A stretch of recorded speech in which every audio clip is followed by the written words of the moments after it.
নমস্কার বন্ধুরা, রাজ্যের কৃষকদের জন্য আজ বড় সুখবর। ইতিমধ্যে কৃষকদের জন্য নতুন আপডেট কিন্তু চলে এসেছে। কৃষক বন্ধু প্রকল্পের প্রথম কিস্তি অর্থাৎ খরিফ মরশুমের টাকা কবে পাবেন? কৃষক বন্ধু প্রকল্প কি আদৌ চালু থাকবে নাকি বন্ধ হয়ে যাবে? এই নিয়ে কৃষকদের মনে কিন্তু দুশ্চিন্তা দেখা দিয়েছে। এরই পাশাপাশি আপনাদের জানিয়ে দেব কৃষক বন্ধু প্রকল্পের টাকার পরিমাণ বাড়ানো হবে কি না, কারা কারা টাকা পাবেন আর কারা কারা টাকা পাবেন না, সেই সমস্ত বিষয়ে কিন্তু আজকের এই ভিডিওটিতে আপনাদের আমি বিস্তারিতভাবে জানাতে চলেছি। তাই কিন্তু ভিডিওটি একদমই স্কিপ না করে শেষ পর্যন্ত দেখবেন। আর বলবো, চ্যানেলে কেউ নতুন দর্শক হলে অবশ্যই চ্যানেলটিকে সাবস্ক্রাইব করে পাশে থাকা বেল আইকনটি অন করে রাখবেন এই ধরনের গুরুত্বপূর্ণ আপডেট সবার আগে পাওয়ার জন্য। তো চলুন বন্ধুরা, আর দেরি না করে ভিডিওটি শুরু করছি। দেখুন, আজকের আপডেটে বলা হয়েছে কৃষক বন্ধু প্রকল্পের গুরুত্বপূর্ণ আপডেট 2026 টাকা দেওয়ার কাজ শুরু, অনেকে পাবে না টাকা। তো চলুন এই বিষয়ে আমরা বিস্তারিত আলোচনা করি। কৃষকদের জন্য সুখবর, কৃষকদের অ্যাকাউন্টে টাকা আসতে চলেছে খুব শীঘ্রই।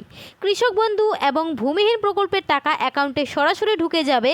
কৃষক বন্ধু প্রকল্পের 5,000 টাকা এবং কৃষক বন্ধু ভূমিহীন প্রকল্পের 2,000 টাকা ইতিমধ্যে রাজ্য বাজেটে পেশ হয়ে গেছে। এবার খুব শীঘ্রই কৃষকদের অ্যাকাউন্টে এই টাকা আসবে।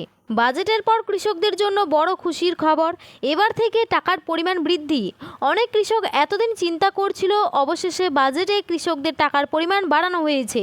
কৃষক মন্ত্রী জানিয়েছেন কৃষক বন্ধু প্রকল্প আপাতত বন্ধ হবে না, তবে এই প্রকল্পের উপভোক্তাদের তালিকা এবার আরও কঠোরভাবে যাচাই করা হবে।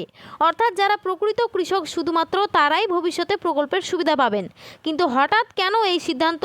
সরকারি তথ্য অনুযায়ী বর্তমানে প্রকল্পের নথিভুক্ত উপভোক্তার সংখ্যা প্রায় 1,14,00,000-এরও বেশি। অথচ সর্বশেষ কৃষি জনগণনা অনুযায়ী পশ্চিমবঙ্গের প্রকৃত কৃষকের সংখ্যা প্রায় 72 লক্ষ। অর্থাৎ এই দুই সংখ্যার মধ্যে বিশাল পার্থক্য দেখা যাচ্ছে। আর এই কারণে সরকার উপভোক্তাদের তালিকা নতুন করে যাচাই করার সিদ্ধান্ত নিয়েছে।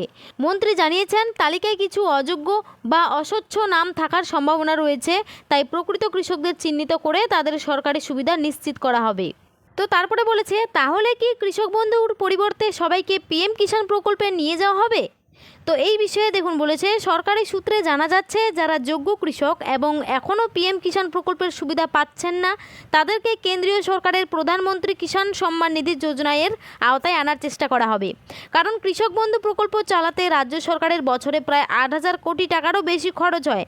অন্যদিকে পিএম কিষাণ প্রকল্পের সম্পূর্ণ অর্থ দেয় কেন্দ্রীয় সরকার। ফলে যোগ্য কৃষকরা যদি এই প্রকল্পের সুবিধা পান তাহলে একদিকে কৃষকরা আর্থিক সহায়তা পাবেন, অন্যদিকে রাজ্যের উপর আর্থিক চাপ কিছুটা কমবে।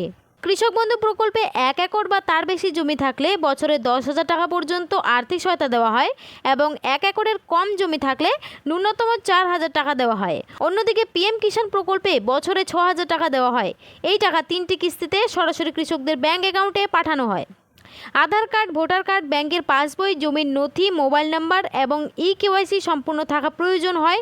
তবে আপনার এলাকা জনকল্যাণ শিবির বা কৃষি দপ্তরে যোগাযোগ করে সর্বশেষ নির্দেশিকা জেনে নেওয়া উচিত। বর্তমানে কৃষি দপ্তরকে উপভোক্তার তালিকায় স্বচ্ছতার সঙ্গে যাচাই করার নির্দেশ দেওয়া হয়েছে।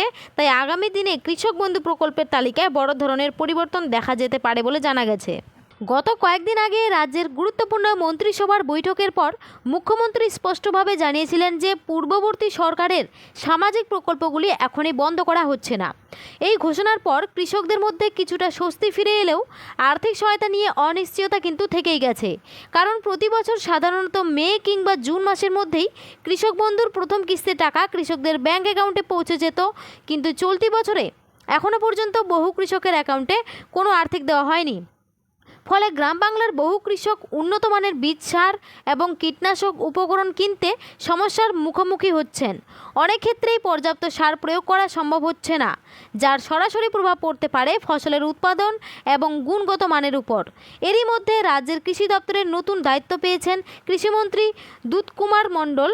দায়িত্ব নেওয়ার পর প্রথম দিনে তিনি উচ্চ পর্যায়ে বৈঠক করেন এবং বৈঠকে সংবাদ মাধ্যমের সামনে এমন কিছু মন্তব্য করেন যা এখন রাজ্য জুড়ে আলোচনা শুরু হয়েছে। মন্ত্রী জানান, ভবিষ্যতে কৃষকদের জন্য প্রধানমন্ত্রী কিষাণ সম্মান নিধি প্রকল্পকে আরও জোরদারভাবে চালু করার পরিকল্পনা রয়েছে। একই সঙ্গে তিনি ইঙ্গিত দেন যে কৃষক বন্ধু প্রকল্পের সুবিধার তথ্য তাদের নাম তালিকা থেকে বাদ দেওয়া হতে পারে।